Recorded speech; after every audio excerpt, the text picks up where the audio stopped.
Okey, ini antara tajuk-tajuk utama ataupun antara yang selalulah kita lihat untuk bahagian sebenarnya sama je untuk yang individu ataupun berkumpulan, ini antara tema-tema yang uh, sering dikeluarkan. Cumanya perbezaan dari sudut individu dan juga berkumpulan. Okey, kita lihat contohnya dari sudut kesihatan dan kebersihan. Uh, Calon akan lihat perbincangan tentang cara menjaga kebersihan, persekitaran ataupun langkah kawalan penyakit. Kalau dari sudut keselamatan, antara topik-topik dia langkah keselamatan, macam keselamatan jalan raya, faktor-faktor yang berlakunya kemalangan jalan raya. Selain itu, kebudayaan ni cerita pasal warisan bangsa. Contohnya macam uh, contohnya tarian Mak Yong, contohnya macam apa lagi? Kalau kebudayaan ni, uh, banyaklah untuk yang tradisional. Dia ada soalan dia, dia bertumpu. Contohnya kalau lebih kepada kesenian ni, contohnya dia buka tajuk songket. Dia buka tajuk songket. Jadi kamu kena dibagi petikan dan kamu perlu jawab berdasarkan tema tersebut. Okey, kalau pelancongan ni lebih kepada pelancongan, maksudnya tarikan pelancong ke Malaysia, ah, faktor-faktor yang boleh apa tu menarik perhatian pelancong asing datang ke Malaysia. Itu contohnya. Okey, seterusnya ialah jati diri dan patriotisme. Okey, kepentingan semangat warga negara. Ini pun selalu je keluar.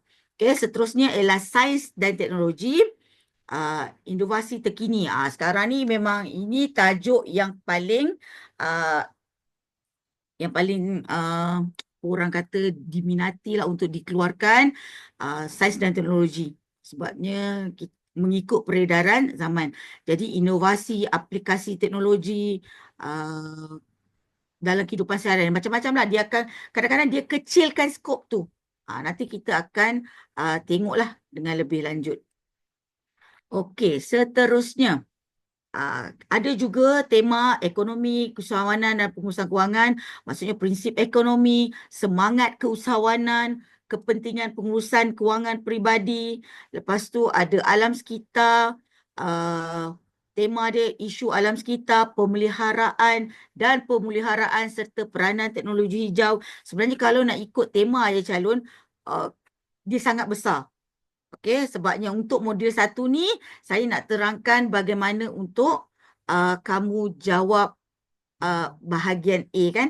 Okey, seterusnya ialah pendidikan dan kerjaya, sains dan teknologi, perkembangan sains dan teknologi serta kepentingan inovasi dalam kehidupan moden. Kemudian apa lagi temanya? Perpaduan, bagaimana memupuk perpaduan kaum dan menghargai kepelbagaian budaya dalam masyarakat. Okey, terlalu banyak. Okay, sebab dia ada 17 tema.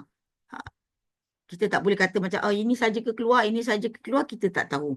Tapi kamu kena kuasai ke-17 tema itulah. Okey, seterusnya.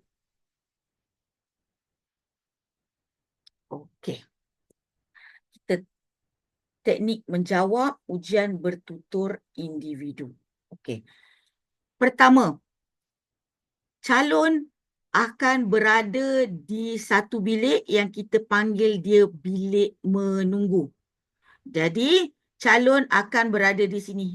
Ni bilik menunggu. Apa yang calon akan buat di bilik menunggu?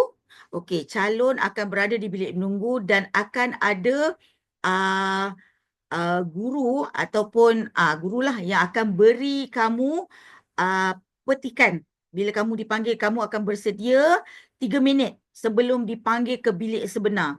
Jadi pada ketika kamu dapat petikan tersebut, baca dan teliti petikan dengan baik.